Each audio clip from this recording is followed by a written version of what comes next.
Bonjour à tous, j'espère que vous allez bien. On se retrouve aujourd'hui pour profiter de la clôture hebdomadaire d'hier pour faire le point sur ce que nous a fait le marché durant la semaine précédente. On va donc commencer cette analyse avec le Bitcoin contre le dollar qui nous a enfin fait un nouvel ATH. Lors de nos précédentes vidéos, on avait placé notre Fibonacci de la base de son mouvement jusqu'à son précédent sommet et on avait remarqué qu'on était bien au-dessus des 0.382. Donc tant qu'on était au-dessus des 0.382, la tendance restait bien haussière et ce qui était le plus probable, c'est de continuer de voir un Bitcoin prendre de la valeur. Chose qui a bien été faite actuellement, on a bien un nouvel ATH. À côté de ça, on s'était aussi mis en 4 heures et on avait placé notre Fibonacci de son précédent sommet jusqu'à son plus bas trouvé et on avait remarqué qu'on avait bien eu un W ici qui avait cassé les 0.382, signe qui montrait que la correction était finie et on pouvait enfin revoir un Bitcoin reprendre de la valeur. On devait juste ici se méfier de la zone de rechargement de short, mais comme on a bien eu un W qui s'est encore formé ici, on avait bien le signal comme quoi voilà, le Bitcoin était bien mûr pour nous casser le précédent sommet et reprendre de la valeur. C'est chose qui a été faite durant le week-end et maintenant on a un léger pullback qui se fait. Maintenant ce léger pullback peut très vite s'expliquer si on regarde un peu ce qui s'est passé sur le marché durant le week-end. On peut remarquer qu'à la grosse cassure ici du Bitcoin, on a eu vraiment un intérêt qui a explosé et tout le monde a commencé à FOMO et à acheter le Bitcoin. Alors, qu'est-ce qui était le plus probable ensuite? C'est qu'on ait vraiment un léger pullback pour liquider justement tous ces acheteurs et enfin décharger le train. On peut remarquer qu'on a eu vraiment un gros pic de liquidation acheteux juste ici. Donc, en fait, on peut se dire que tous ceux qui sont entrés ici sont enfin maintenant liquidés. Et maintenant aussi, ce qu'on peut remarquer, c'est que malgré que le Bitcoin a chuté, l'intérêt est toujours resté assez haut, mais le funding est enfin redescendu. Ce qui veut dire que juste ici, on a eu vraiment tous des gens qui ont commencé à short. Donc ce qu'on peut spéculer maintenant, c'est qu'on a vraiment été chercher toute la liquidité acheteuse qui était ici. Et maintenant, ce qui est le plus probable, c'est de venir rechercher la liquidité vendeuse qui s'est retrouvée beaucoup plus haut.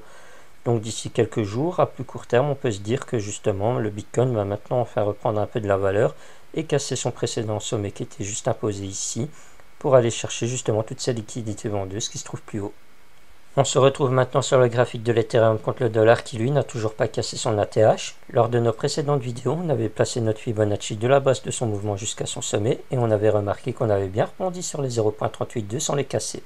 Donc ce qui est le plus probable, c'est comme le Bitcoin, c'est d'avoir une cassure de son précédent sommet, donc un Ethereum qui continue à toujours prendre de la valeur. À côté de ça, on s'était aussi mis en 4 heures et alors on avait placé notre Fibonacci de son sommet jusqu'à son plus bas connu. Et comme le Bitcoin, on avait vu qu'on avait bien un W qui avait cassé le 0.382. Donc ce qui était le plus probable, c'est d'avoir maintenant une tendance qui redevient haussière. Et la tendance baissière actuelle était bien totalement finie puisqu'on avait bien notre signal de retournement haussier. Et alors ensuite, ce qu'on devait attendre, c'est d'avoir vraiment ici la zone de rechargement de short et de voir un peu ce qui s'est passé.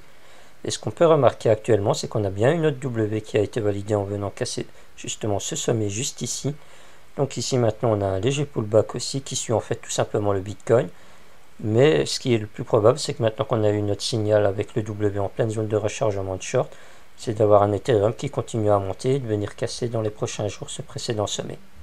On enchaîne maintenant avec le graphique de la capitalisation totale des altcoins. Alors lors de nos précédentes vidéos, on avait bien placé comme le reste le Fibonacci de la base de son mouvement jusqu'à son précédent sommet. Et on avait bien remarqué qu'on était au-dessus des 0.382, donc la tendance restait bien haussière. Et ce qui était le plus probable, c'est d'avoir des altcoins qui continuent à prendre de la valeur. D'ailleurs, on peut remarquer que la semaine précédente, on a clôturé légèrement au-dessus du précédent sommet avant sa petite correction. Donc on montre vraiment bien qu'on est toujours bien en tendance haussière et que les altcoins continuent à prendre de la valeur. Ici, on commence la semaine un peu dans le rouge, mais je pense qu'on est tout simplement en train de suivre le Bitcoin qui liquide tous les acheteurs qui ont FOMO lors de sa cassure du précédent sommet. Et maintenant, il va falloir suivre un peu ce qui se passe durant la semaine. Maintenant, si on se met en 4 heures, on peut remarquer que voilà, on a bien cassé la mèche du précédent sommet. On a bien fait que des suites de W, même en zone de rechargement de short. Ici, on fait notre petit pullback qui suit tout simplement le mouvement du BTC.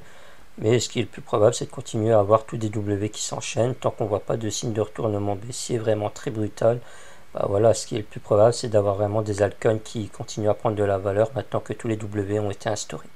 On va maintenant clôturer cette vidéo avec le graphique hebdomadaire de la dominance du Bitcoin face aux altcoins. Lors de nos précédentes vidéos, on avait dessiné ce triangle de compression du momentum qui nous montrait qu'on était à l'aube d'un gros mouvement, soit à la hausse ou à la baisse.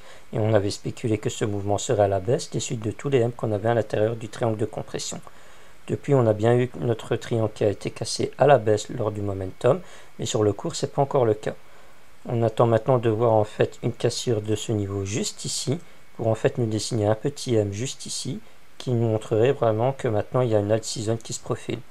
Actuellement, on peut remarquer la semaine précédente, le Bitcoin a repris de la valeur contre les altcoins, mais il n'y a toujours pas de W de retournement haussier qui s'est formé.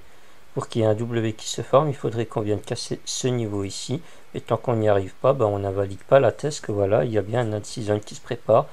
Et maintenant, ce qu'on attend vraiment, c'est d'avoir cette petite cassure de ce niveau pour vraiment avoir notre signal sur le cours et sur le momentum que la season est bien à nos portes.